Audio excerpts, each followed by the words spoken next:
Good afternoon. Good afternoon, folks. How you guys doing? How you guys doing? Hope all is well. We are back on the inside for fourth live session. Let me see your messages in the chat. Let me jump in the chat and see what's happening. Good afternoon, folks. Good afternoon. Let me know how your week has been going. Let me know how your week has been going. And of course, when you jump in, just let me know that you're there. And I'm going to be bringing you up on the screen. So get ready to come on the screen. We are in class. So I'm going to send you an invite to come on the screen. Good afternoon, Annie. Good afternoon, Petulia. Good to see you. Good to see you. I hope you guys started thinking about the topic that I gave in terms of your story for later on in the class today. But we are going to be focusing on a very, very pertinent aspect of public speaking. Something that if you get this down pat, you are good to go. It is a great foundation for you to build on moving forward. It is a great outfit for any speech, any pitch, any conversation that you need to have, where you need to be in control of the narrative and have a good control or a good grasp on the persons that are listening, that you have their attention. Good afternoon. Good afternoon, Petulia. How are you doing? I'm all right, as I'm blessed, as good as can be expected, given the fact that I had a hectic week. I could imagine. I could imagine. I saw you perform the national anthem in the community. Congrats. That was really cool. Good Thank stuff. you. The good stuff. All right. So we are going to have a good conversation now, guys. As soon as you come in, just let me know that you're in class. And I'm going to bring you up on the screen as we're having a group class live. So give me a second here. Let me just make sure everybody is on. So, Petulia, how you mentioned that this week was busy for you. Could you recall any particular moments in which you needed to speak that you had to really deliver on spot? Let me know. Let me know. No, it wasn't hectic in that aspect. My Oh, dad was in the hospital, and then I had a cousin that died. oh my goodness. Oh my goodness. Sorry to hear that. Yeah. Sometimes you just wonder about those moments. Just come sometime, pap, and you, oh boy, it's not the easiest. Thanks for the info. Yeah. Thanks for the update, Annie. I totally understand. And that's okay. No worries, Annie. Now, guys, always remember that this is a self-paced course. So you're not going to get licks on your hand if you don't finish on time.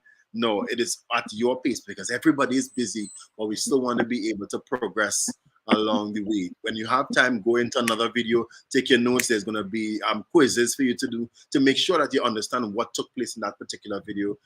Whenever you finish a quiz, I am going to get a notification on my end via email that you completed a quiz, and I'm going to be able to go there, correct it really quickly, and give you some comments to shoot it back at you. So yeah, don't make it difficult at all. Don't make it a hassle at all when you're doing the Speak Up Challenge. Good afternoon, JC. How are you doing? And everybody else that's jumping on. Again, we are going to be jumping into something that is going to be really, really transformative for your public speaking experience and journey. And that is the art of storytelling. And storytelling is not once upon a time. That is not what storytelling is. Storytelling is so much more than that. Storytelling is really being able to, let me just bring some people on screen. Hi, JC. Hi. Awesome. So, yes, so storytelling is really, worry. Yes, Annie, I totally know. I'm just giving people a moment to jump into class. So storytelling is you really creating an outfit to be around your message. Every message needs an outfit. Never forget that. Every message, regardless of if you're sitting before a one-on-one person, you're going to sell your services, your housekeeping services, or your accounting services. That idea of somebody being able to use your service to get what they need, it also needs an outfit. Every message needs an outfit. If you're taking your notes, every message needs an outfit, and your storytelling ability and the capability is the outfit that you're going to be putting on your idea. And the more skillful you become with storytelling is the more skillful or the better your outfit looks. And I can tell you, if somebody walks into a room with a fantastic outfit that wows you, everybody will notice and everybody wants to talk to the person with the most elaborate and amazing outfit. It's the same thing. And if somebody walking looking like they're in the wrong place. You're like, oops, something is wrong here. You really don't want to go and interact with that person. And that is exactly what happens when you start a speech or you start a conversation or you start a pitch and the wrong outfit is on. And let me give you a perfect example of the wrong outfit. You see how teachers teach right now in school? They have a concept in terms of they have a textbook and they need to get the information in the textbook out to the students and they are done. Most of them, I'm not going to say all teachers, but most teachers, their job is literally to show up, supervise the class, take the notes from the book and give the students. When in reality, their true job is to inspire the students to learn. They need to inspire people to learn. So the outfit in which they wrap their ideas and the philosophies of what they need to teach is the wrong outfit. And I can tell you, I can guarantee you with the teachers that I work with, when they switch things up and they are starting to apply the art of storytelling in the classroom, everything changed. The children settled down. And I'm not talking about kids or babies. I'm talking about Form 1s, Form 5s. They settled down and they started to focus and they were so inspired by the moment when it comes to using storytelling in the classroom. And again, storytelling can be used in every facet of your life experience. If you're talking to your husband, if you're talking to your wife, if you're talking to your boss, if you're talking to an audience, or if you're doing live videos online, you need to imply storytelling. So let's jump in. These are some of the things that we're going to be covering today. We want to talk about some of the elements of effective storytelling, because I just told you what storytelling is and how it fits. But we need to talk about what are the elements that makes that effective. And then we need to understand what you should use storytelling to do. And then we need to talk about what could happen even in impromptu movements, because we feel that sometimes we need to be prepared for every moment to speak. But in reality, you might be walking on a hallway somewhere and you bounce up somebody and you need in that moment. That moment could be a life-defining moment in that moment. And you have to be able to manage that moment, even with storytelling, and really convince or get a buy-in from the person that you want to, or you have met. You might walk into an elevator going up to the 6th floor, and somebody walks into that elevator and say, well, I know you. And that person has the ability to take your life journey to the next level.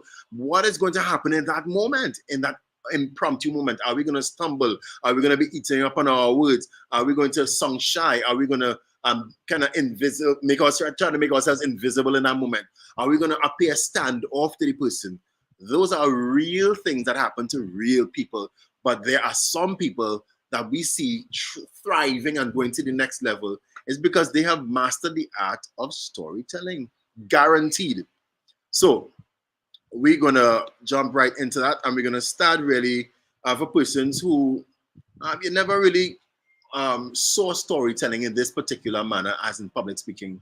We need to understand, how do we create that tool of storytelling in the first place? First of all, storytelling is you, before you starting to get into the meat of whatever you're going to talk about, you are creating context. Particularly, you always have to create context. If you're about to speak, present, talk, whatever the situation is, you must create context first, so people can step into your world and understand what on earth you're talking about. And then you are able to present your ideas. We can't just start dry with what we are trying to say. People are not where we are at. We are not on the same level yet. So storytelling really brings people into where you are at for you to be able to tell the story the way it's supposed to be told.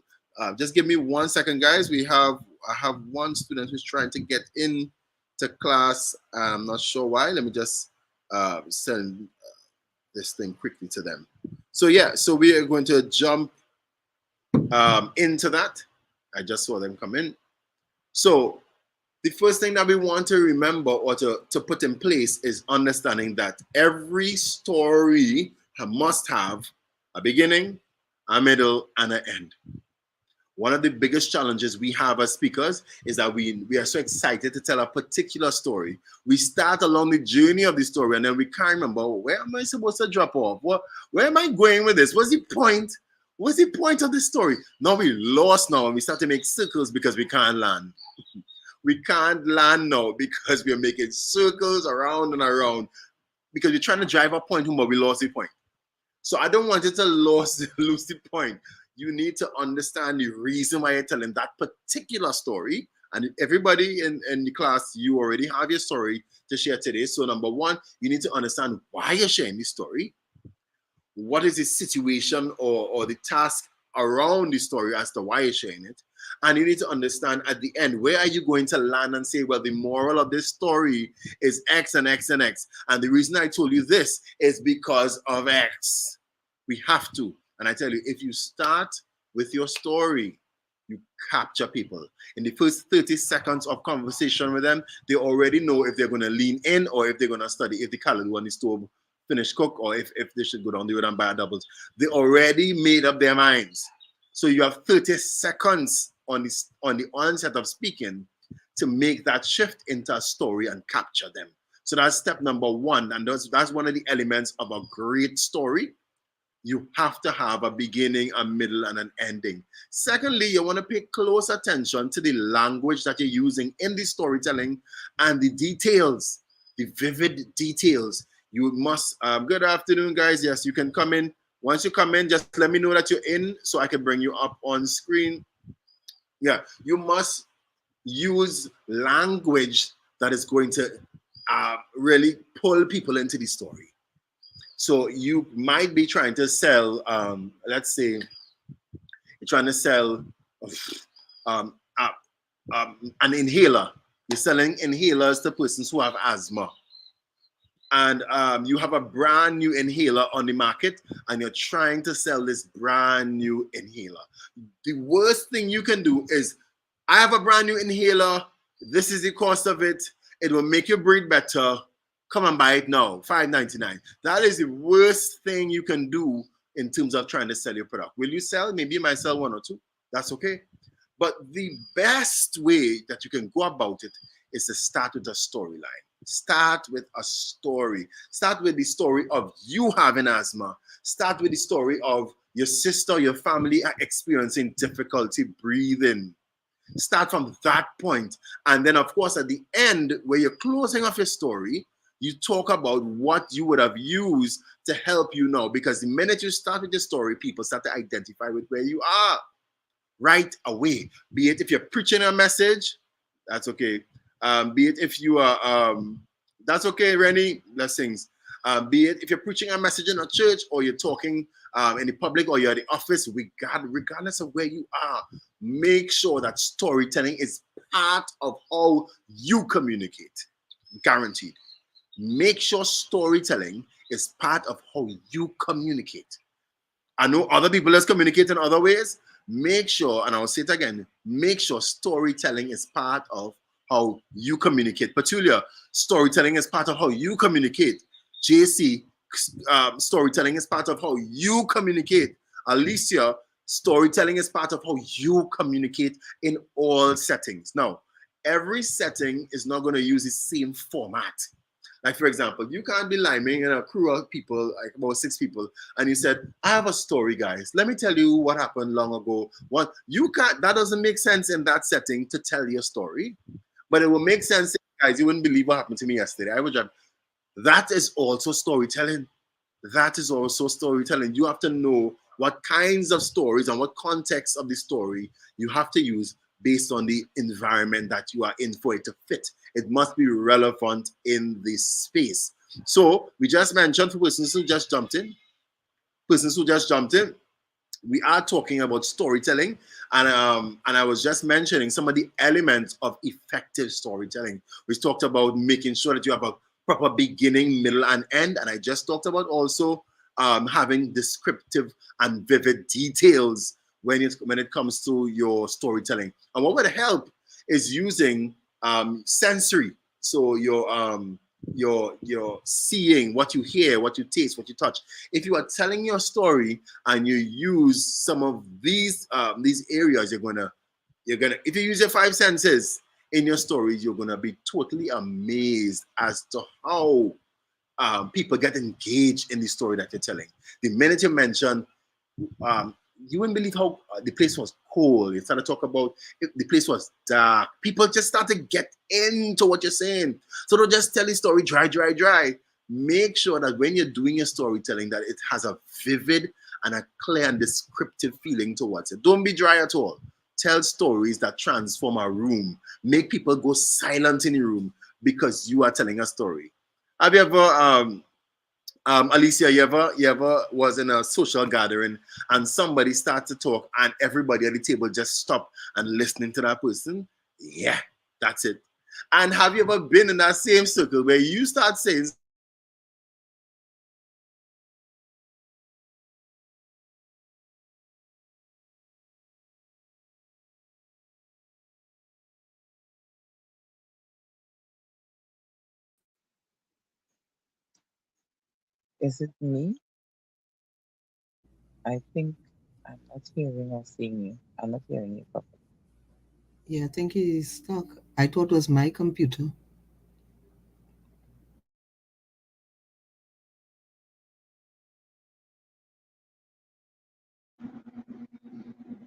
Yeah, he's frozen.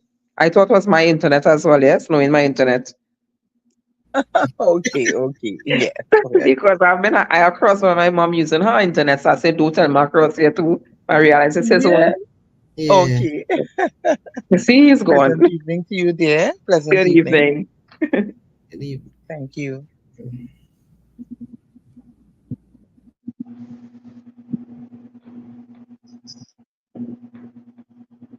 I have to change my device. He said his laptop now crash. Sorry, my laptop just Oh, I'm getting back. Seriously? He said give him 5 minutes. oh, oh. Okay, well, now we know. Yeah. Why am I trying to mute my mic and not muted, but Sir muted mine when he was there? You have your there's a one with the mute button, the start camera. You have that? You seen that? It just says MIC, so I know that is the one to have me muted or unmuted. But when I click in it, because it was muted, and I clicked it to talk just now, but now to okay, it's working. Nice. Okay. Okay. That- So guys, as we here alone, was it that we're supposed to have a story to tell? Well, I'm now looking I for it. am back. I am back. Okay. Can you guys hear me? Yes. Yes. Yes. I was just mentioning in the chat that my computer just crashed on me, so I don't. Yeah, it's gone. So I'm on the iPad now, but and I was just like, wow, sorry. All right, so we're back on the inside. So I was just mentioning, and I hope it comes back on quickly because yeah. So I was just talking about some of the elements that are going to be really, really important. Yes, Judith, good afternoon. Good to see you. Come on in. Come on in. Don't stick at all. We're talking about some of the elements that you really should have in your storytelling when you're telling your stories. You want to make sure you have vivid descriptions. You want to make sure that you're using very descriptive language. And you want to make sure, as I was just mentioning, you want to be that person in the group or in the circle that when you start to speak, everyone else goes silent because you have that skill of that public speaking. You don't want to be that person who's in the circle that starts to tell a story and people are just not interested in hearing what you have to say. That is such a bad feeling, it's a weird feeling to have. You don't want to be in that space. You want to be in a space where you have that ability. You've done that. You are able to do that. So give me a second. Let me just pull up my stuff here. And hold on a second here. Second. Let me see who else is here. If you're in the chat, good afternoon. And if you're in the chat and you're not on the screen, jump on in so we can keep our session going. Right. Everything is coming back up now. Yeah, so again, public speaking or the art of storytelling is going to be something really, really critical for you. And of course, now that we have a good idea of what storytelling is, and we know the power of what it can do, it's important now to understand some of the things that are going to make it relevant in that particular moment. Storytelling is remember we are just talking about it being an outfit. Storytelling it has a lot of emotions tied to it. If you're able to connect emotionally with people, you would have them locked for the entire speech. Every great speaker is somebody that knows how to connect with their audience emotionally. It is important. If you have difficulty speaking in front of people, it's because you have difficulties connecting emotionally with the listener. If you have difficulty getting good clients for your business, it's because you have difficulty with connecting emotionally with your buyer.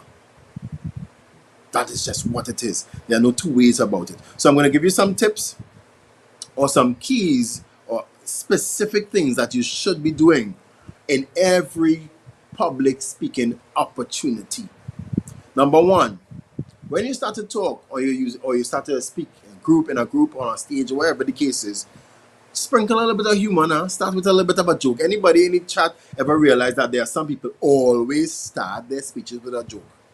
Let me just see your hands. Wave at me in the chat. If you have noticed that there are some people that always start their speech or their talk with a joke. Always. A matter of fact, if you watch stuff like TED Talks, that's a speaking platform on YouTube, most of the speakers that start on TED Talks always start with a joke. They always have a story because it's important. You, regardless of who you are and what story or what idea you're about to sell, you must start with storytelling. So start with some humor. If not humor, start with a statistic. Start with something very, very serious. So you can literally get up on stage, JC, and say, right away, do you know that over 5,000 babies die every second from malaria?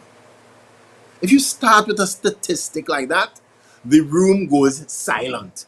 You don't even need to go straight into good afternoon, everybody. My name is JC Frederick, and my I went to this place and that place, and people really and truly don't care. You know? If you are able, if you are able to start with some humor, or you're able to start with a statistics or something serious, you will have control of that room. You will have control of the room, or you will have control of that conversation. Some persons they're into doing insurance and all of these different things. If you could start with the statistics and not start with you have 5 minutes, you have 5 minutes to spare. No, if you start with talking about how many people that will have reached this particular age and found themselves in difficulty being able to pay, and you have numbers to show, you already have the attention of the person that is speaking to you. Start with statistics, guys. Start with some statistics or some humor. You can Excuse also, me. yes, go ahead. Um, I thank you for saying that. I feel much better because I felt I did a boo boo on Friday. Or tell me the story. Within the conference, there was a conference held in Trinidad over the last Uh, 2 days, uh-huh. and the major guest speaker he asked us to meet with all the fivefold ministers privately, Right, and I was the last to enter into the room, right. and when and was brought straight up because there was nobody didn't want to sit on that particular chair. Oh gosh.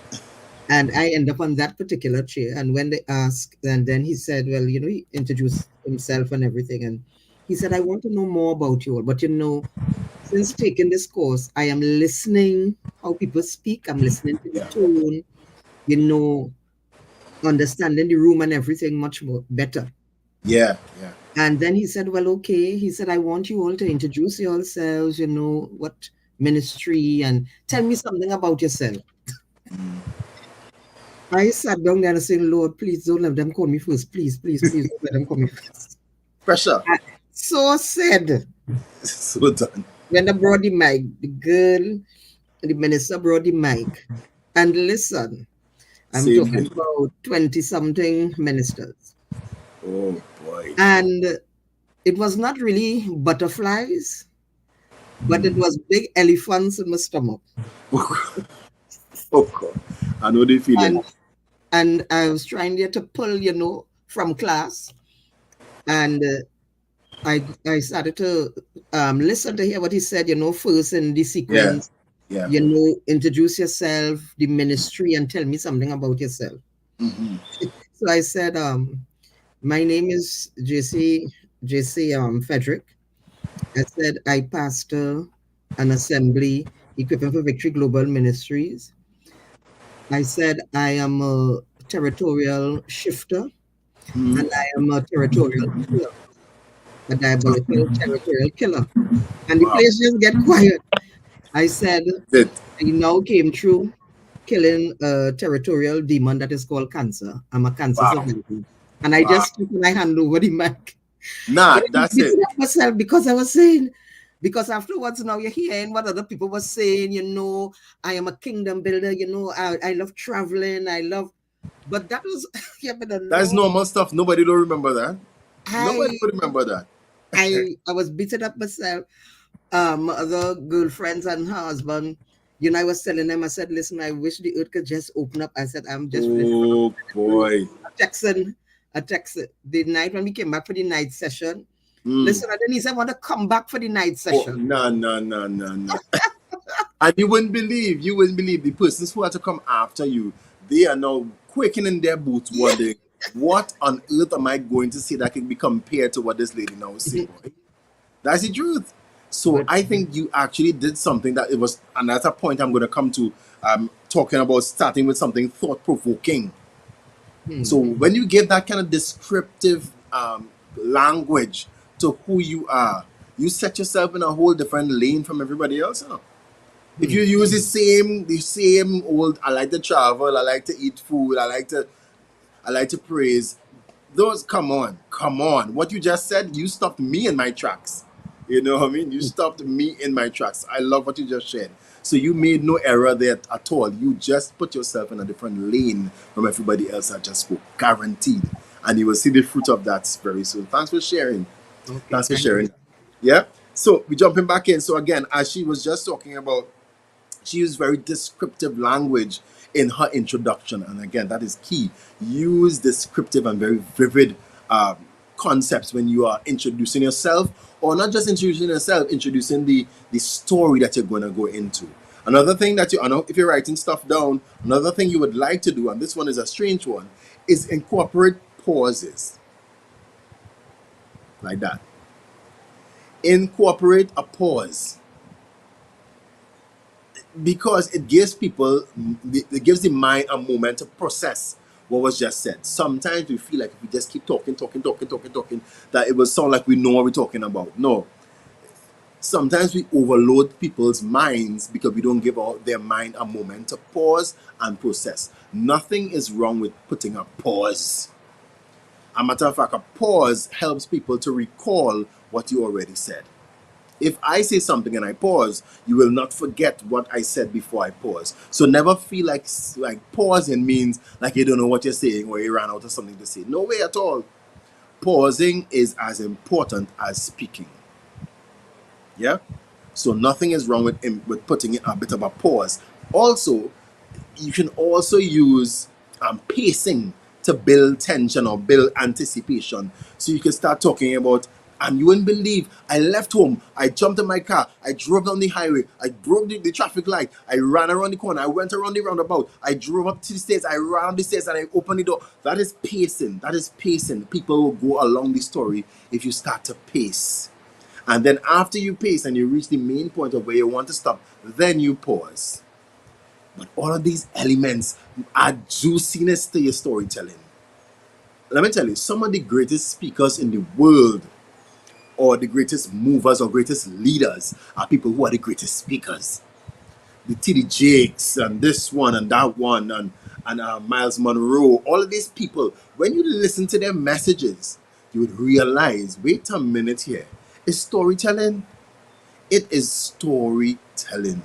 Now, another thing that you can do is make sure that when you're speaking, and we would have spoken about this in terms of your diction in the past, that you're not speaking monotone at all. Don't speak monotone. Monotone is that you just have one way of how you're going across your entire speech. And this happens within like Americans and British.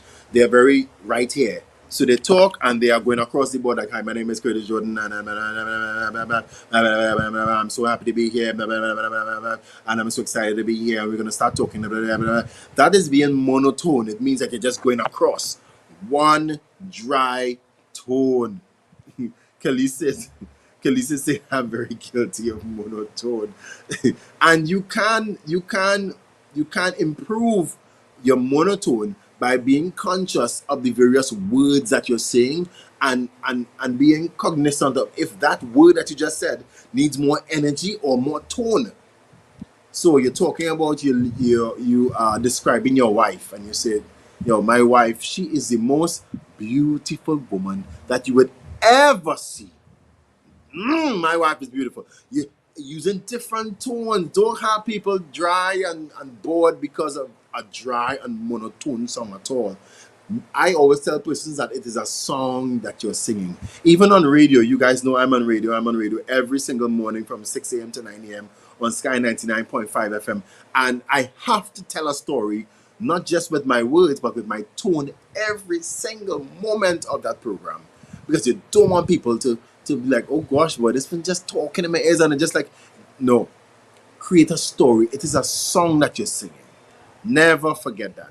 So these are some of the elements that you can add into your storytelling to make it something very, very effective. That when you get on stage, you hold your audience in a headlock like this, and they can't move until you're done. That is your job. Hold them, and that they can't move until you are finished. Now, let me tell you something, and this has to do with how you can now use your storytelling, and not just use your storytelling, but the effect that it can actually have on a particular situation. You can literally cause more people to buy from you, or more people to follow you, or more people to align themselves with you if you tell the right story, and not just the right story, that you tell the story in the right way. The most powerful storyteller of all time is not Shakespeare, it's Jesus Christ. The most powerful storyteller of all time is Jesus Christ. And let me tell you, most of the stories, or most of what we read in the New Testament that was told by him, was all based in parable. Could anybody tell me why they believe Jesus used parables? Put your hand up. Put your hand up. Or you could just say me. Tell me why you believe that, as knowledgeable as Jesus was, why is it he used the parables before he went into the principle? Let's go. Anybody? Why did Jesus use parables before he went into his principle? That's the same thing as using storytelling before you get into the idea that you're selling. To convey a truth. Yeah. Not just that, added to that, he always ensures that the people that he's speaking in front of, he's speaking their language. He is creating the storytelling to bring everybody on the same plane. He brought everybody on the same plane. As a matter of fact, there is the parable of the Good Samaritan. When Jesus was telling that particular story, it really illustrated the concept of loving your neighbor. It also spoke about having compassion beyond the average and going beyond boundaries to reach somebody. And the people that he was talking about, or talking to in that particular moment, knew exactly who Samaritans were, and exactly what would have happened if it was them encountering that situation.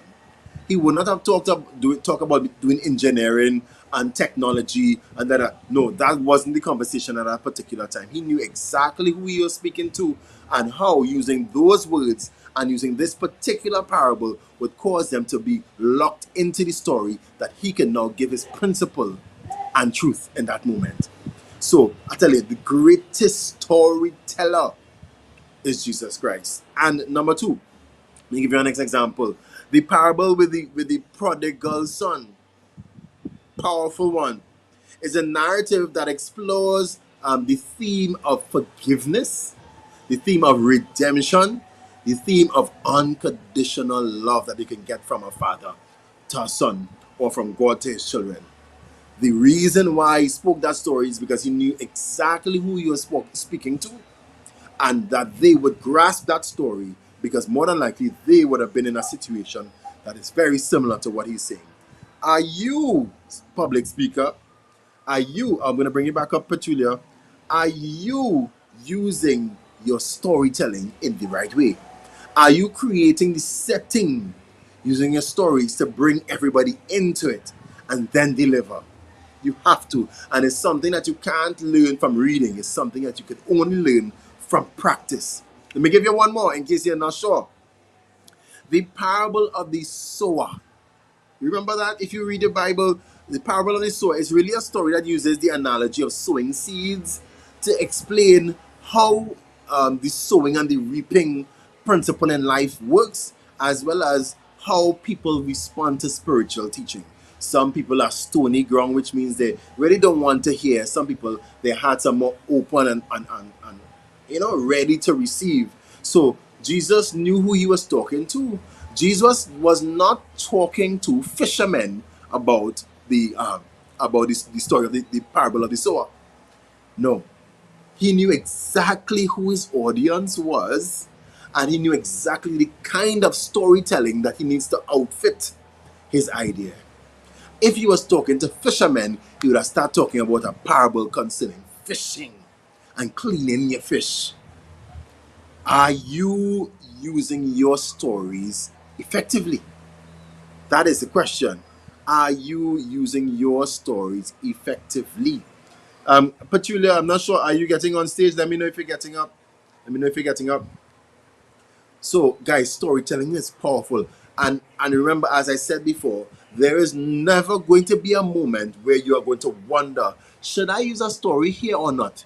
The answer will be yes. The answer will be yes. Anytime you're wondering if you're going to speak to anybody, the moment you're going to open your mouth, anytime you're going to be wondering if you should be using a story, the answer is yes. The answer is always going to be yes. You could use storytelling for your children. You could, meaning that they don't want to go to school tomorrow. School starting, they don't want to go to school. You could start with a story that you tell them a story about a successful person. You wouldn't even have to force them to go after that. But we just like to go straight into it and say, hey, you have to pick up your book, go to school, learn. No. Use storytelling to influence the masses or influence the one. I'm telling you. Empress, are talking good? Let me know if I'm talking good or I'm talking good. Awesome. Give thanks. I really didn't think that the storytelling was so important, Let me tell you, it is. but it makes sense what you're saying, Storytelling and is it. It is. It's it. You know what? I'm gonna give you. Let me tell you guys a story to show you why public speaking, or not just public speaking, but knowing when and where and when is the moment to launch a story. I remember back in 2017. Um, Now you guys know beyond I'm beyond a public speaking coach and radio and all of that. I'm also an artist, a recording artist. So I've done a lot of touring over the past 12 years. And I remember back in 2017, we were just wrapping up a Caribbean tour called Beyond Borders, and we flew to Grenada, then we went to Jamaica, then we went to Bahamas, then we went to Anguilla, Saint Martin, and then we were on our last leg, which was Saint Kitts. And let me tell you, we were so excited to wrap it up because it was literally the last leg. Everybody is tired. We just can't wait to wrap it up with a bang so we can head back home to Trinidad and rest. So I remember the last day before leaving St. Martin, or I should say the morning of leaving St. Martin, we went and we checked into the airport. We got our tickets and whatnot. And when they started to board the flight, we had no idea that the flight was a very, very, very small plane. And it is seven of us, seven traveling team members. One person was the manager and six artists. And the plane was so small. It only have 8 seats. If anybody here knows the flight, I think it's called Winnair. I think it's Winnair flying from St. Martin to St. Kitts. It only have 8 seats. The plane is so small, Empress, that they had to leave our suitcases in St. Martin, fly us to St. Kitts, and fly back for our suitcases, and then come back and bring it. That's telling you how small that plane was. It wasn't just small, it was scary. Literally, my knees was up to the back seat of the pilot. Right in front of me was the pilot. My knees was jammed on the seat of the pilot. So I could see him pulling on all this stuff and moving on. I couldn't even imagine. That was unbelievable. And the plane was just shaking up. It was literally rattling. So that was scary, but it wasn't as scary as what we had to, or we were going to meet in St. Kitts. Let me tell you, when we landed in St. Kitts, we got off the flight tired as usual, and it was about it was very early in the morning. It was an early flight, so it was still a bit dark after 6 minutes to 7. And we saw the promoters from St. Kitts stand up. They came to welcome us. They have a basket of fruits and all of these different things. We were so happy to see them. And then they said, well, we're going to make our way to the villa. It is more mid-island, kind of overlooking the sea and whatnot. We said, wow, this sounds great. Let's go, let's go. We packed up. We left all our bags because we haven't gotten our bags yet. We left everything back in St. Martin. They told us that when our bags land into St. Kitts, they're going to bring it to wherever we are. So we were cool. When we started to drive and we pulled up somewhere, we pulled up apparently in front of the villa. When we got there, the promoter said, guys, we are here. Everybody, let's offload the van. Let's go. We are here. The question I ask myself is, where is the hotel? Where is the villa? JC, you wouldn't believe. When did he say the villa is right here? I say, where? It's not, no, that abandoned place, the abandoned building right there? Or I didn't say abandoned, but that's what I wanted to ask. I couldn't believe it. I could not believe it. We got out of the vehicle, and he had a keys. We could have a padlock on the gate. They unlocked the padlock. Not just there, they had 2 padlock on the front door of the building. Slap. I couldn't believe it. I could not believe it. I was fact, I said, well, this must be a movie. Maybe they did a prank or this is not real life. This is not real life. The other artists, they watching me like, Jordan, what is going on here? What is going on here? Now, at the same time, we are trying to make sure that we are not sounding like, those kind of, people who are kind of air about themselves. They can't stay in no place. They feel it's big shot. They come and say kids. They're from Trinidad. They feel the big. So we're trying to at the same time saying thank you. We are doing the humble thing. Oh, thank you so much for the space. Thank you. We got in. They show us the rooms. Listen, I feel like we was walking down the halls of a prison.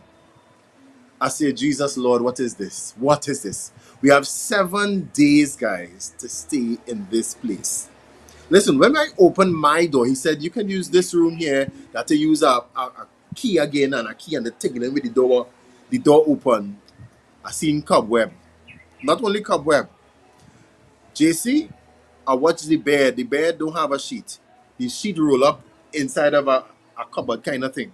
It have no sheet on the bed. It have a covering, a cover over. And the cover over had the name of the hospital on the side of the sheet. I say, Jesus, Lord, what is this? What is this we have found ourselves in? I switch the light on, the light and come on. I say, no. I know they're laughing, but it's funny now. But it wasn't funny then. Now, by the time I came back out my bedroom door, I saw the other artists also outside in the corridor, back out of the room. And everybody was like, you know what, let's go and sit down outside. There was a kind of like a caboose kind of thing outside. And we went and have a seat outside. And let me tell you guys, everybody's silent because we don't want to say anything that might offend. But the promoter at that time, then he chose to say, guys, I just wanted to let you all know that this is not really the place that we had for you guys, but the persons who promised to pay and help and to sponsor last minute, as in 2 days ago, they called and they canceled. And now we were only left for this place. And he was like, yeah, no problem. We understand. We totally understand. We came here for ministry. We came to work in the schools. We came here to work in the prisons with the young people. We came to the street evangelism. We came to do all of that. So we took the humble road of, you know what? Maybe God just, I don't know. We didn't know what to think. But at the same time, he got a phone call at the same time. And apparently, the pastor of the church that was really hosting us, he called to really welcome us to the island and whatnot and whatnot. So he said, Pastor so and so is on the line, Bishop so and so is on the line, and he wants to welcome you guys. So I took the phone. I said, "Good afternoon, good morning, Bishop. Thank you so much for having us." He said, "Welcome to Sin Kids, guys. Welcome to Sin Kids, guys." Pause. That in my mind, I said, "This is my moment to use my public speaking skills. I have to tell a story to change this narrative. It is now or it is never." If I allow this pastor to come off this phone and he have no idea where we are or what our situation is, I didn't do what I need to do.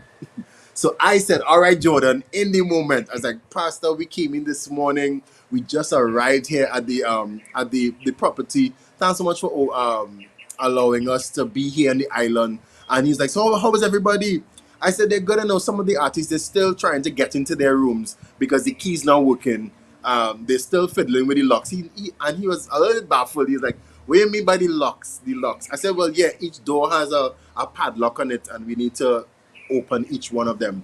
And he's like, oh, he's like, "Really? That's interesting." I say, "Yeah, it's no worries." And then at the same time, while I'm telling him the story, there was a gardener who was cleaning the drain in the back.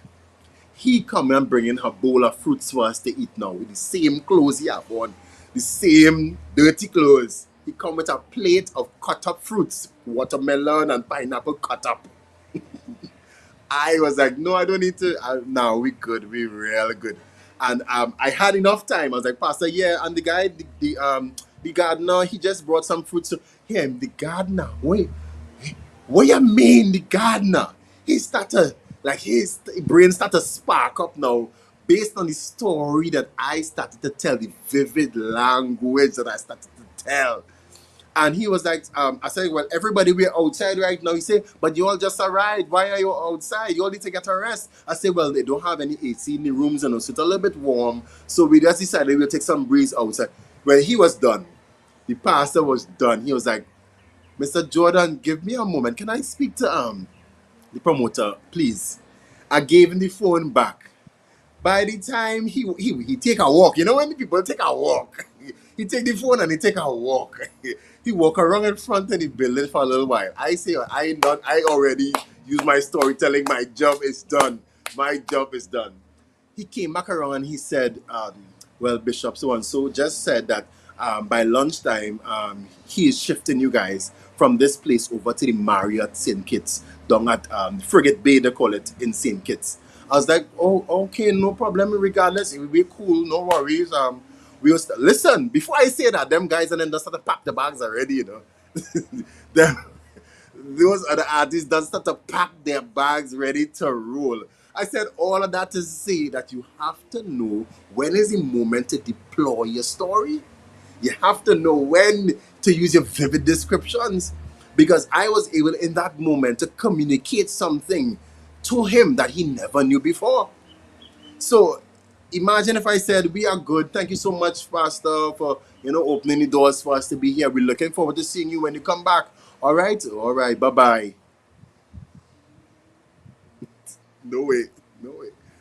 That moment in St. Kitts taught me something about public speaking and taught me something about being able to deliver a story that is on target.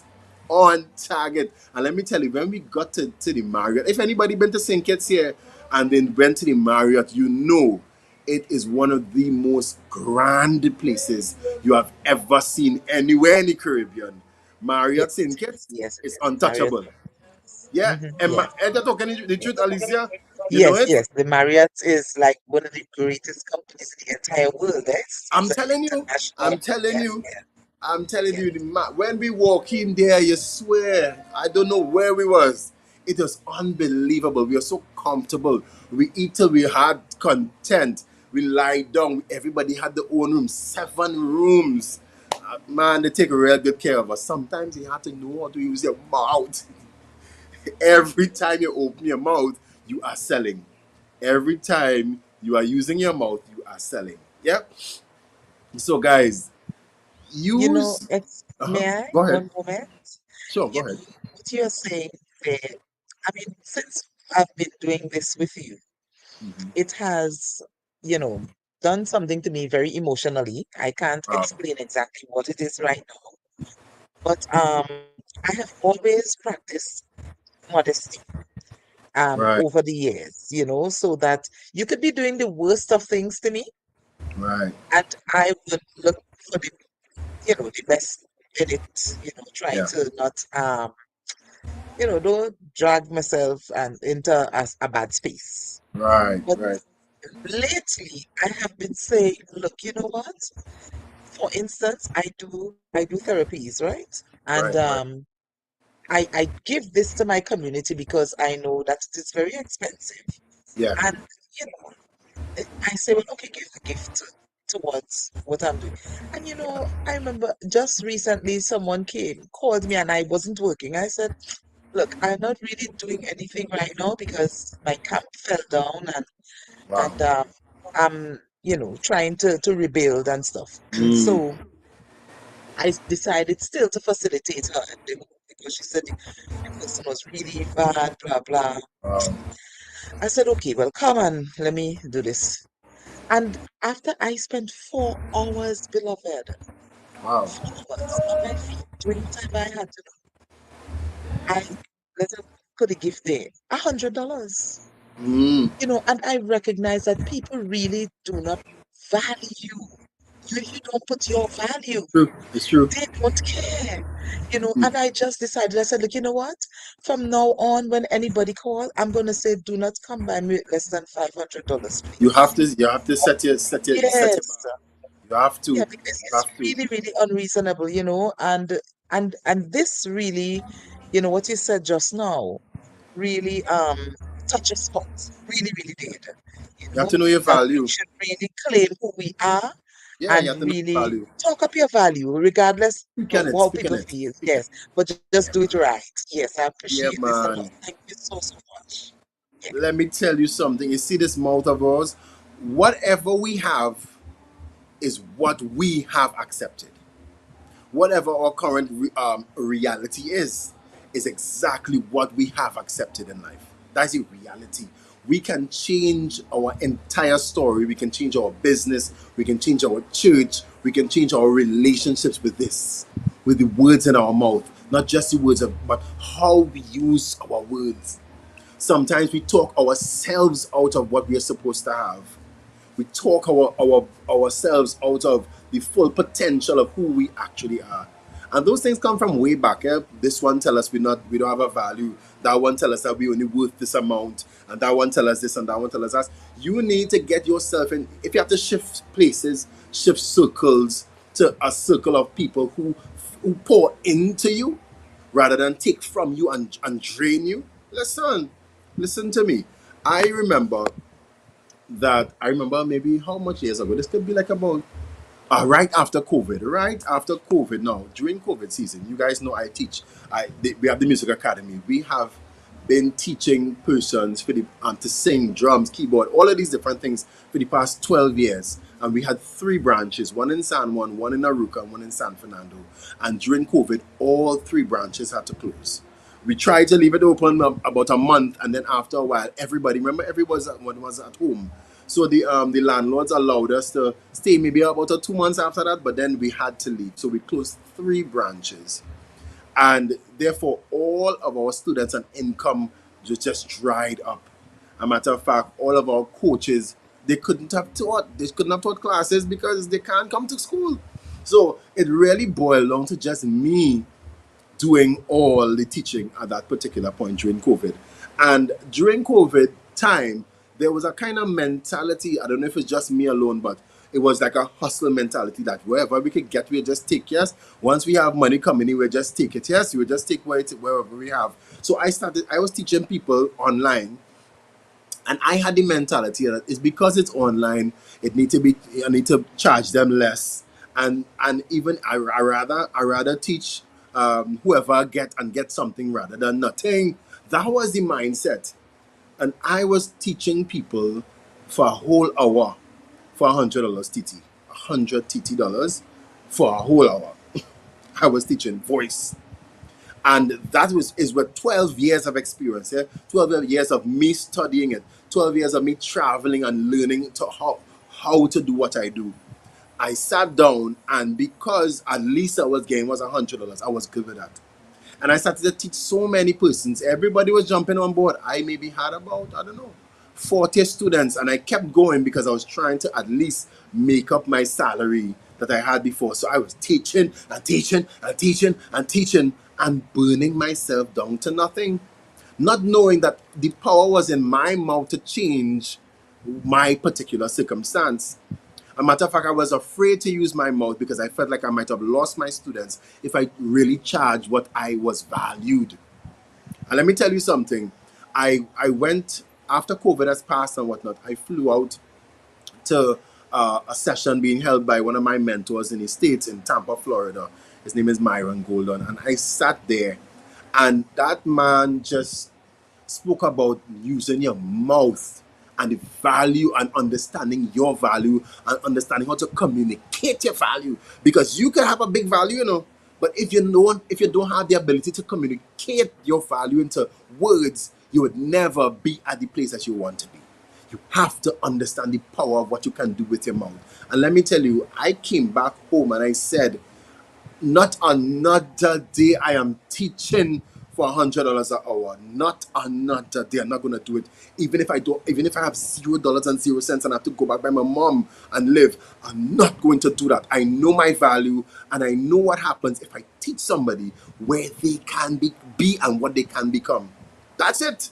And I said, not another day. I went and I built a website, and I changed my pricing from $100 to $400 an hour. And I said, I'm not backing down. And let me tell you, the persons who used to do the $100 an hour, they shock. They say, no, no, no, no, no, because they don't understand the value. They didn't understand the value. I had to learn to communicate it. I felt a kind of way, to be honest, but I practice speaking what I am going to do. I practice speaking my value, and I practice speaking the transformation that I can bring to the space. I learned storytelling. I told a story of transformation to my clients. And when I told them that, and every single phone call, every single time somebody called the school and asking for vocal training and they want one-on-one, I told them the story of a person that walked in the reality of a transformed voice.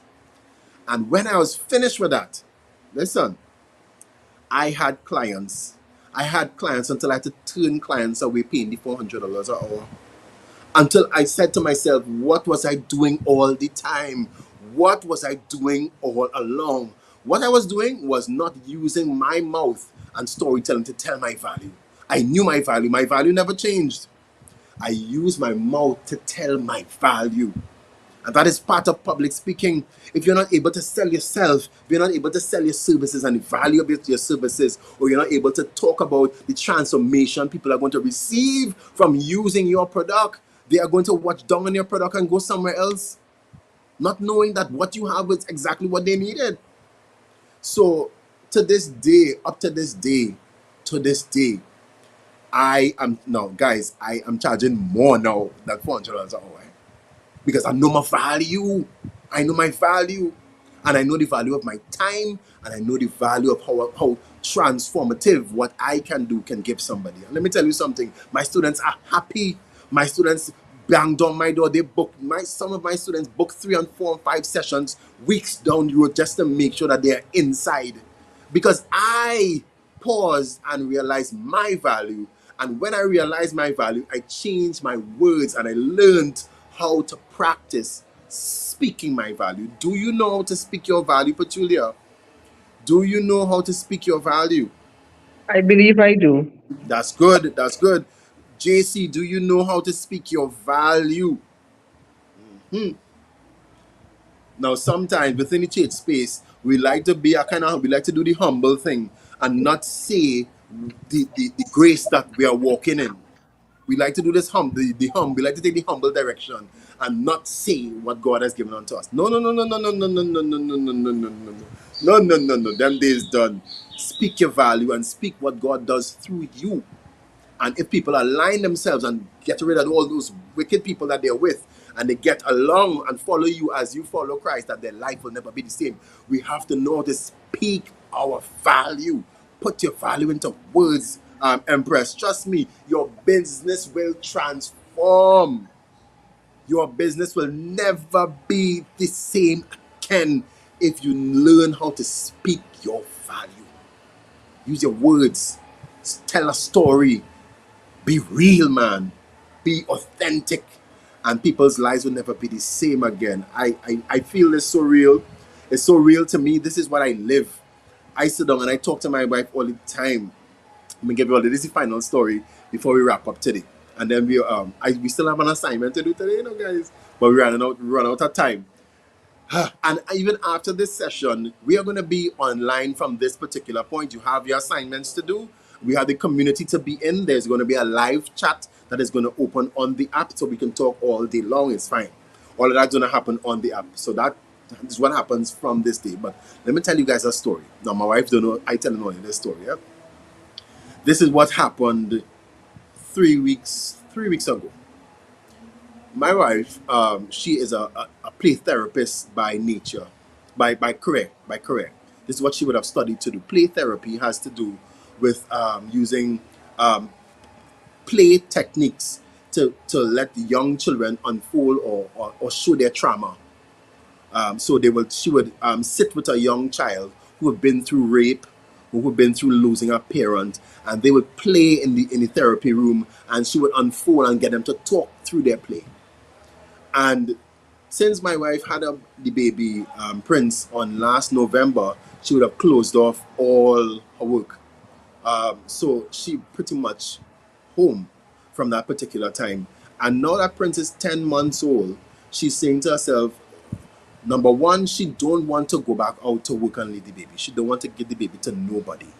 She want to raise her own child. And ladies, mothers, you know exactly what that feels like. She told me, Curtis, I'm not going back out. I can't do it. I can't do it. So, a matter of fact, 1 week, we transformed one of our bedrooms at home into a therapy room. And some persons would have reached out and she said, you know what, I'm going to start to allow persons to come home and she would do the therapy at home. The student came, she had the session with them. And after the session, she said, you know what, this is not what I want to do for the rest of my life. I want to be able to impact people on a greater scale. She said, I just watch you just do amazing things. You just go for it, and I want to go for it. I don't want to impact one at a time. She believes that she has so much more inside that she could impact a whole lot more people in a shorter period of time, and she wants to do it by being home. She wants to make a big impact by being home. I said, all right, well, let's brainstorm this thing. Let us figure out what we have, our value, and how we could bring value to people on our terms and not their terms. So the story goes, she went and she was having a shower and she came out of the shower and she told me, school going to open just now. All of these young ladies, they're going back out to school. I want to be able to encourage them. They're going through so much of things. I want to be able to inspire them and empower them.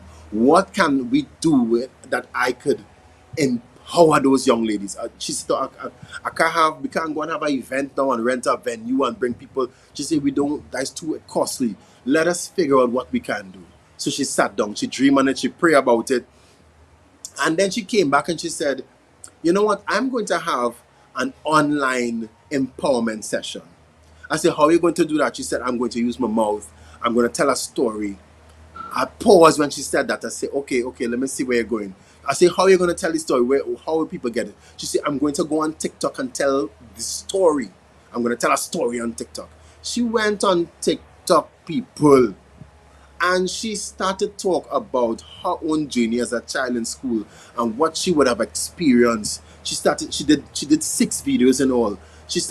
In each video, she talked about different things. She talked about some of the young people that she would have been interacting with and how the kind of things they go through in the school system and how it is affecting their mind, their mental. And let me tell you all something.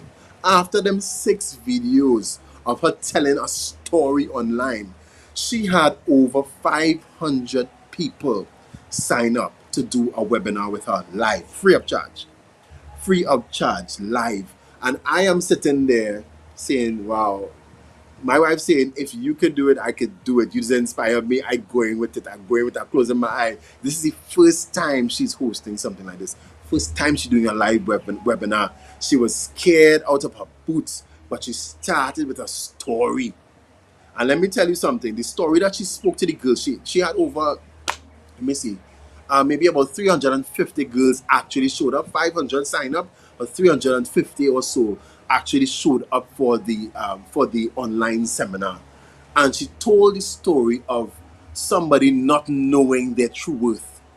She told the story of a princess not knowing her true worth.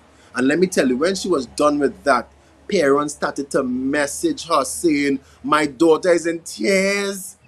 She told them to run and get a mirror, go and ask mommy for the power of the mirror and look in the mirror and say, I am beautiful, I am unstoppable, I am more than enough. I am not at the lowest, I am on top, I am bright, I am smart, I'm amazing. When she finished with that, she took a week to answer all the parents. She took a week to this day to answer all the parents. And in that moment, I said, babe, what are you going to do for the girls after this moment? She said, I want to support these girls for the entire year. Let us come up with a plan. She come up with a plan called the Big Sister Club.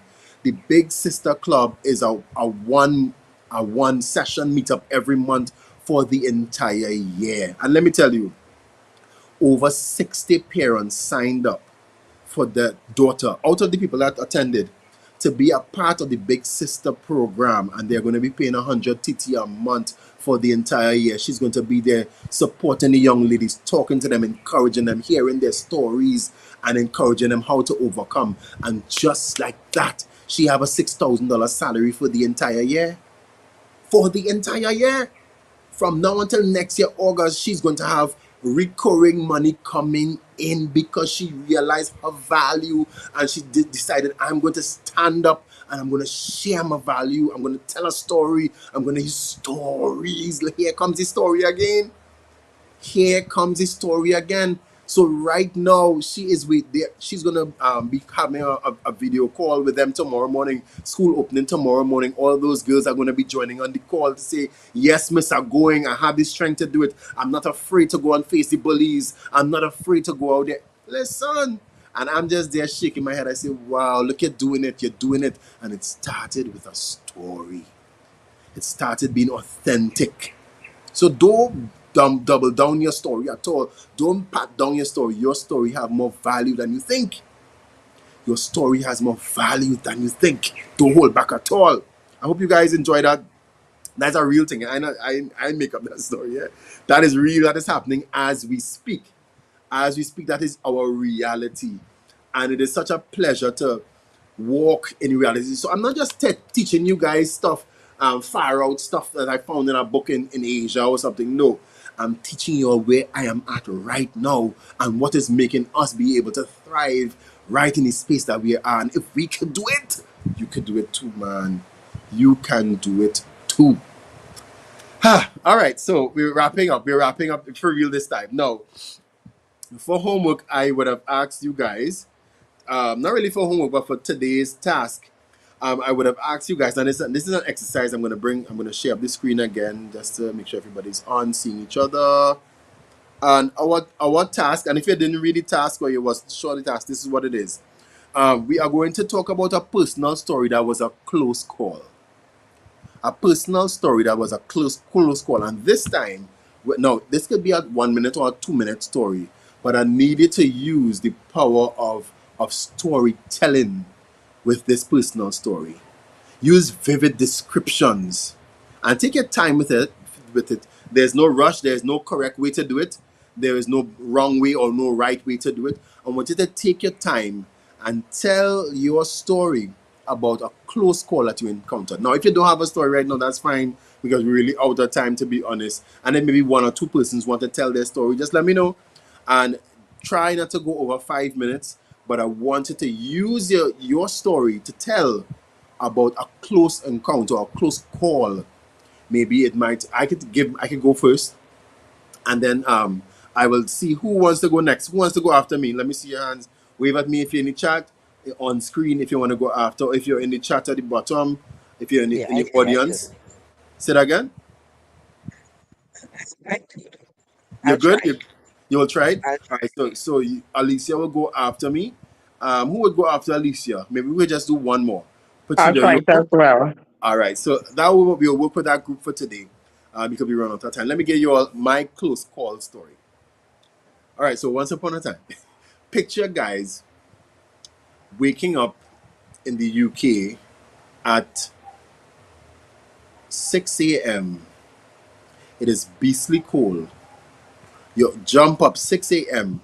It is bright, and you have to drive from Manchester to oh gosh, sorry, you have to drive from Birmingham, which is 4 hours away.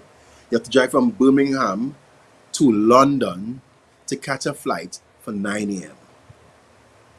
It's a 4 hour drive. You just woke up. And that is the flight that you have to catch to get back home to Trinidad. If you miss the flight, you have to buy over a ticket. Listen, my heart fly out my chest because I woke up. The people who live there, who are staying by, they already left for work already. They know that I know the time. They're not gonna be waking you up, you know.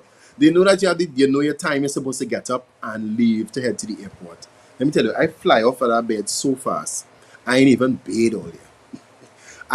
Started pack my bag like I going crazy, and the only thing was on my mind is that I need to get back home. I called the Uber. The guy came, and let me tell you, we started to go down that highway, and that highway had traffic. This is Monday morning traffic going into London. Let me tell you all, it is now 7:30. The flight closes 1 hour before. The flight is going to close at 8 o'clock. And it is 7:30, and I am half an hour away from the airport. Listen, when I was just trembling, I was trembling. I started to pray. I said, Lord have mercy. If I had any sin in my life, I pray you forgive me. All I ask now is that you help me to reach to this airport and get on this flight by all and any means. Let me tell you, the driver took a little bit of a detour. Thank God for that. We got to the airport at 10 to 8. That is not the end of the story. Because if you know Gatwick International is a massive airport. When I check in at Gatwick International, first of all, I got in the check-in line at 10 to 8. There's a line of people in front of me trying to check in. And then from the counter to the plane is 25 minutes walk. So the plane door is going to close an hour before. So that means the plane door is going to be closing at 8 o'clock. I am in the line. I say, Lord have mercy, I pray. Please, please, please, please. Listen. I got up to the counter. I told the lady, ma'am, I need to get on this flight. She says, sir, the only way you could get on this flight is to run from now until you reach to that flight. She says, you sure you want to check in? I say, take my bag. I am going to run. Listen, I grabbed that ticket. I never run so fast in my life. And so when it's winter, like the breathing is be a little bit different. It's not the same Caribbean air. If you know running in winter is a different kind of breathing. Let me tell you. I push down people. I run for 20 minutes. When I got to the plane gate, it was like a 42 gates down. When I got to the gate, I sweating. It's winter, you know. I am wet sweating, and it is now 8:15. The gate door is closed. The people by the counter say, sir, where are you going? I said, on that flight. On that flight. She said, sir, the flight is closed, you know. I said, ma'am, here what's going on.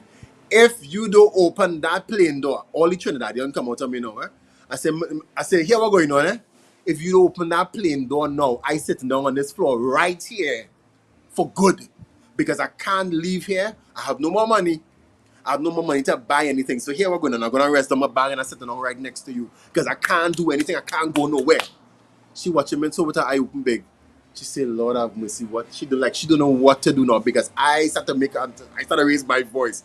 All that time my heart racing and I am watching the plane there. She pick up the phone, she talk, she turn away, she turn away, she turn away. She hang up the phone and she said, Mr. Jordan, they are saying that your bag is on the plane. So it's either they stop and take your stuff off of the plane or they let you on. So they decided to let you on. Listen to me. I walked down that plane runway and I got to the door. I opened the door and my body's trembling. My body's trembling. And I'm putting my bag in the overhead locker and I am just out of sorts. When I sat down in that chair, I said, Lord have mercy, what is this? That was a close call. That's the end of my story. And that's a real thing. I didn't make up that story at all. But you laugh, you're crying with laugh. Sorry. That's a real story. And I just try to use as much. I use some pauses in there. I start to raise up some of my words. I build the pace. I use descriptive language in terms of how cold the place was, how fast I ran. I hope you guys saw some of the techniques in there. Who's gonna go next? Let's go, Alicia. Unmute. Unmute. We're not hearing you. Are you hearing me now? Yes, Are you yes. hearing There me we now? go. Yeah. Okay, good. Um, so I want to tell us about when I was died. So But so I was at home. I was pregnant, and was feeling really well. Went to bed really feeling very well, and got up that morning and went to the bathroom.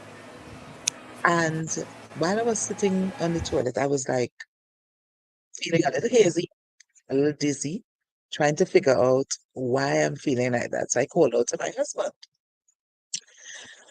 When I called out to my husband, the children's room was closed. And the next thing I remember is opening my eyes and seeing the children fanning me, my husband trying to pick me up off the floor. And I'm thinking to myself, "Oh, what just happened?" So they took me to the bed and I said, listen, I just feel like I need to be hung upside down. Like the only thing that would make me feel better is if I'm upside down. I could not imagine. I mean, my pulse was racing, my stomach was feeling sick, I felt nauseous. I just wanted to. I said, what is this day? So I said to myself, I said, raise the bottom, raise the bed, put some pillows underneath the mattress so I could almost be upside down. So he was hustling around, and children came in and they put the mattress under the pillows under the mattress, and I'm there laying. After a little while, I was praying. I said, what is this? I don't know what is happening. So something said, get up and take some iron, and I had a little bit of porridge in the pot and eat. Have that. I did. I got up, I did that, then I lay down, and then I felt like, you know what? You need to go to the hospital. Now, normally, I would fix everything. If my children say we have a headache, man, come, whatever, I give them. Everybody good.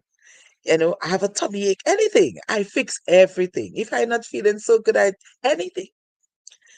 But that day, I felt like, listen, if you don't get to the hospital now, that's it. You are going to die. I said, I need to use the bathroom. And I got to the bathroom. I felt like my entire life went into the bathroom, into the toilet. Wow.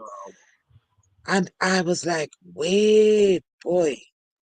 So they called the ambulance. When the ambulance came, now I worked at the hospital. So when the ambulance came, the guys were like, wait, Alicia, what happened to you? I said, man, I feel like crap. They said, okay, you could walk. I said, well, I'll try. And as I got to the ambulance, I vomited. I was like, wow. And, you know, I they took me into the ambulance and I said, I said, please put me in supine position because I'm not doing good. They said, okay, lift up legs, lay down.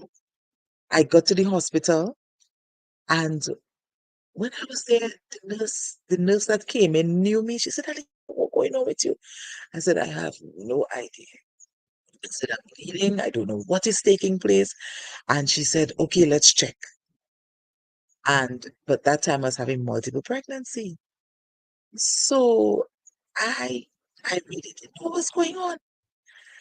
And then right there, I just started flushing. And she's like, oh my God, I'm calling the doctors. Everybody came rushing because of course you're working at the hospital. So they're moving a little faster than usual. I couldn't tell you what happened after that, but emergency surgery. And after that, the doctor came in and he peeped and stepped back. And then I said, Doc, and when he came in, he wiped his brow and he said, "Phew, that was a close call because my blood count was like 5. And he only did the surgery, he said, because I was staff and he wanted to give me a fighting chance. I would have died had he not continued and just went through with the surgery. I would not have made it. So I'm here today, really thanking the Most High and giving thanks for this. Wow, that was a close call. That was a close call. Oh my goodness. Wow. Thank God for that too, eh? The angels all around us, you know. Wow. Good stuff, good stuff. But Julia, let's roll. Good night, everyone. So I listened to Curtis' story and I listened to what's her name again? What's Alicia. her name? Al- Alicia's story. And I sitting down here and I saying, wait, I have so many close calls that I could tell a studying which one to tell, and all of them is true story, yeah? Go ahead with it. So but I know it's late, so I want to choose one of the shortest of stories to tell. Um so well, of course, I'm retired from Unicom Trinidad Limited, but while I was working, and this is as recent as last year, I realized that my feet was swelling a lot. And I used to be feeling kind of sicky and want to pass out and all that kind of thing. And I say, what is going on here, boy? I don't know how I feel like that, but I know that my work involves standing on my feet.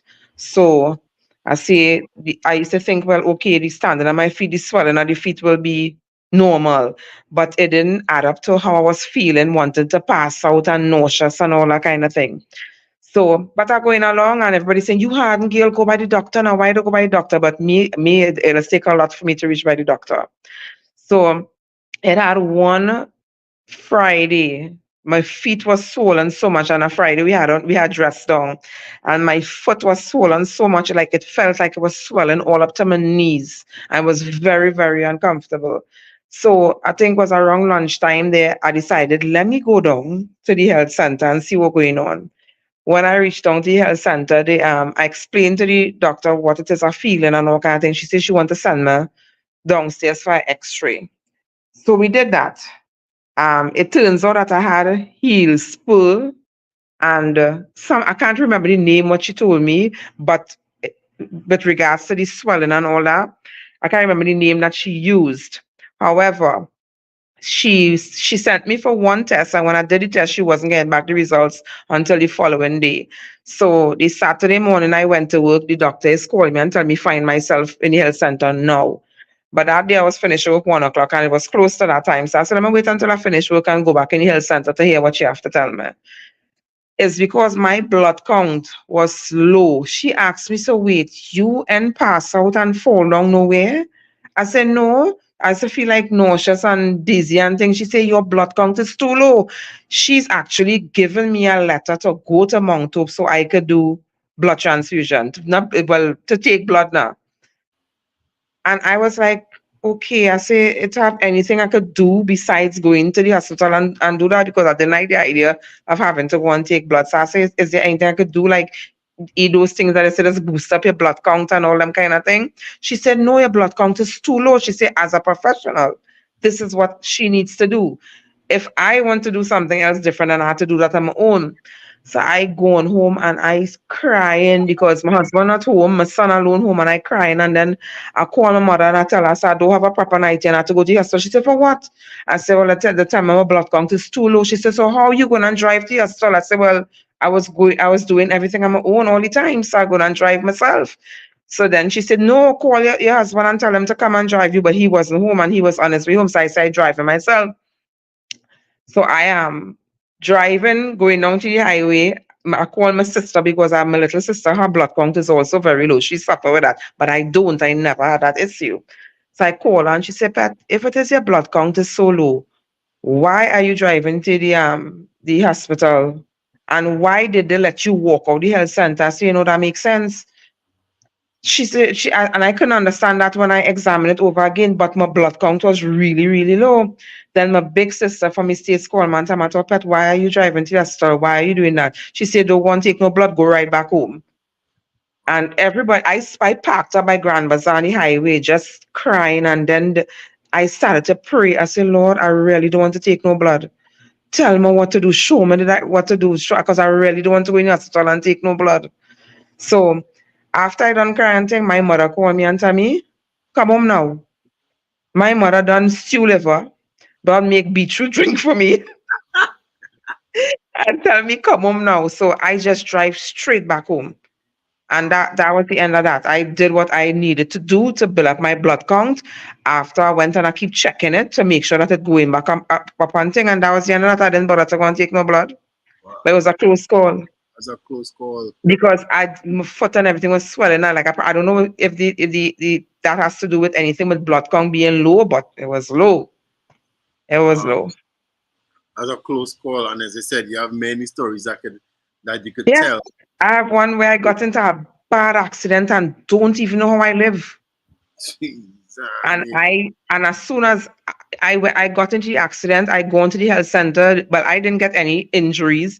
The only thing is that the airbag jammed in my chest. That was the only thing, but they still checked me out to make sure it's okay and thing. We had other people and so forth and thing. And when my body, I actually, when the van was hitting here and bouncing, so as my eye open and I feeling everything. But let me put in a joke for you, right?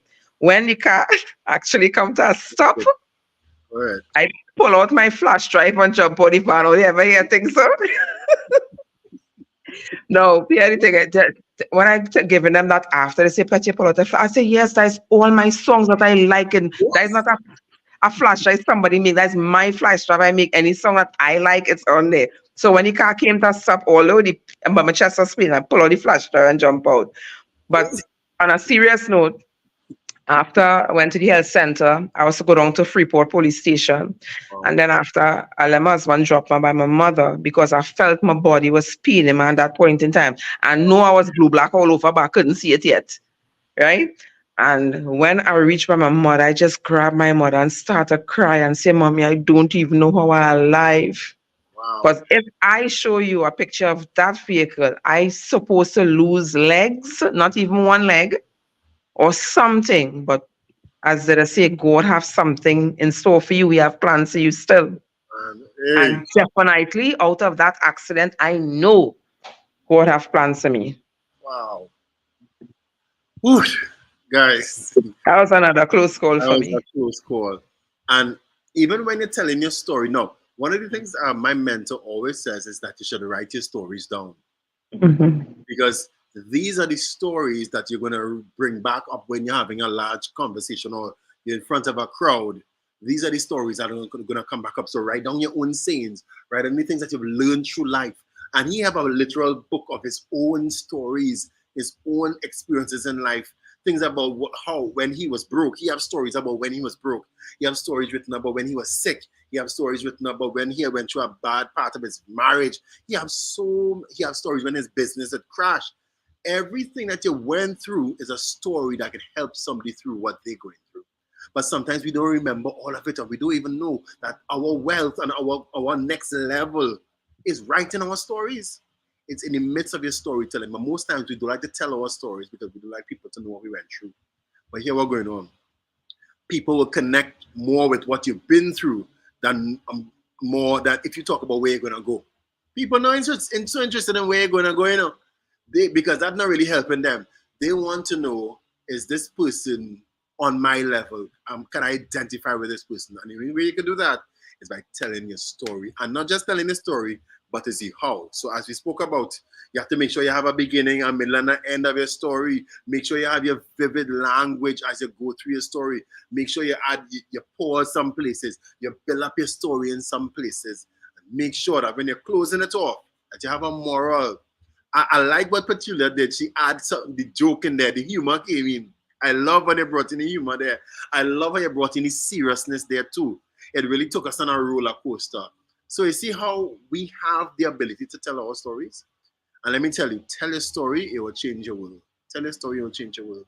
And we'll continue with that this week into so if you guys watching and you have access to the portal, I'm sure Josan from why do I call Josan? I'm sure Mauricia from the office would have reached out to you to ask you how is the experience with the portal, to make sure that you have access to it. And from today, we're going to spend a lot of time on there. I personally didn't have a lot of time spared to spend on the portal for the week, as so much was happening this was month 10 here, with the school, with online and radio, with so many different things that I'm doing. But this week, I'm dedicating it for our online work. So there are 6 major lessons that are on the portal and 4 quizzes so far. This week, you will get the final 2 videos, one on Wednesday, the other one Friday, to close off the entire cohort. And after this end, you don't have to go anywhere. All the lessons are yours. You are part of the entire community for the entire year. There are going to be new students coming in and also sharing their stories as they go along. And you now are able to chime in and encourage and say, yes, I'm where you're at. We're all in this journey together. So, and then January, another group. Somebody said something? Yeah, excuse me, please. Sure, go ahead. Right, yes. I would like to have some assistance with this portal thing. I didn't get any. I don't know what it is on, Oh, right? okay. Please. Okay, sure. I want to just say this though. I I was retired medically unfit from work, Wow. right? Because I had a stroke. It was a major stroke. They didn't think that I would be able to be walking, talking, doing anything anymore. And since I've been recovering on my own, doing my thing, my daughter left her teaching job to be here with me and doing whatever is necessary. So I am literally learning. I had to learn from baby stage, learning alphabet, everything right up to. So now I am now like kind of like becoming again in touch with different things, different aspects of stuff and so on. Right. And I'm now learning up the technology part of That's okay. life, you know. That's okay. So this is like really, really amazing for me as Wow. right. So I really would like to have You will some get more it. Trust and believe. Yes. Yeah, once you have your phone, you don't have to go on a computer and log on. Just like how you have a WhatsApp app, just like how you have a Facebook app, we have our app where you just have to log in and you're seeing us there. You could you could post a video in there, you could post a status, you could chat. We're gonna open a live chat this week and so forth. Everything is right there. All the courses, you can watch your videos. There are 6 major lessons that I have still for you there. There are quizzes. And it's just one step at a time, don't overwhelm yourself with it at all. Pace yourself. You could take one whole year to go through all the material that I've already packed into the lessons for you. So Okay. there's no rush at all. And we are very, very accessible. Make sure that you finish what you've started. That's most important. Don't just use these 4 lessons. Some people only tune in for the live classes like this.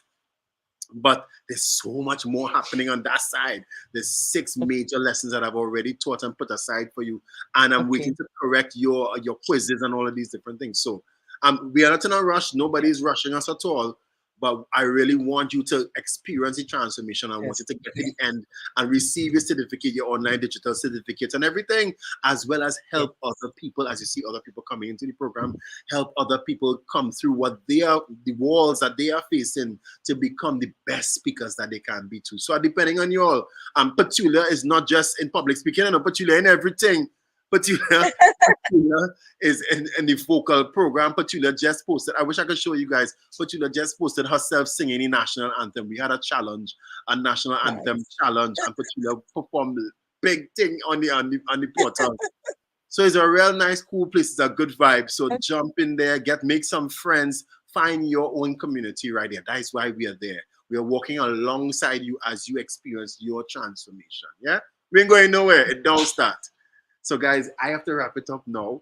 My wife just waving me because I'm talking hard and the baby sleeping. Sorry.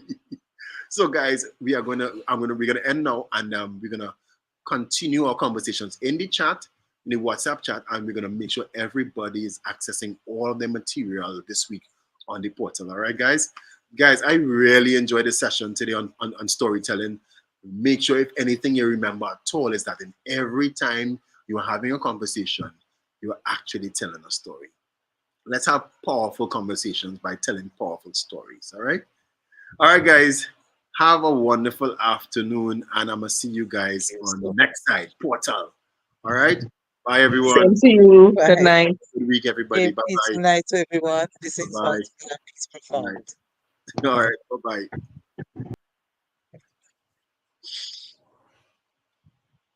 Don't do